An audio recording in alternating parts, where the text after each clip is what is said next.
Kofi Annan jette l'éponge, le médiateur de l'ONU et de la Ligue arabe pour la Syrie a donné sa démission, son plan de paix pour régler le conflit n'a jamais pu être appliqué. Sur le terrain, les combats font rage à Alep, les rebelles ont attaqué un aéroport militaire au nord de la deuxième ville du pays. Une 14e médaille pour la France et c'est en judo, grâce à Audrey Tcheméo pour les moins de 78 kilos. Beau résultat du côté des sports d'équipe avec la victoire des handballeurs français face aux Tunisiens et celle des basketteurs face à la Lituanie. Déception en revanche pour Laure Manodou, éliminée des séries du 200 mètres d'eau, mais son frère Florent s'est qualifié pour les demi en 50 mètres nage libre.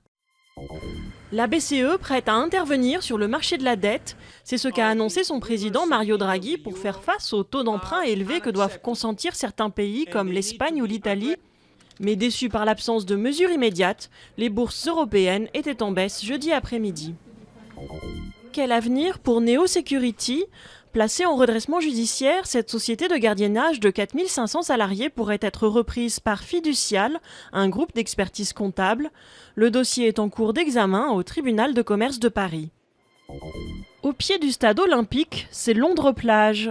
Avec les JO, l'ancienne zone industrielle de l'Est londonien a été réhabilitée.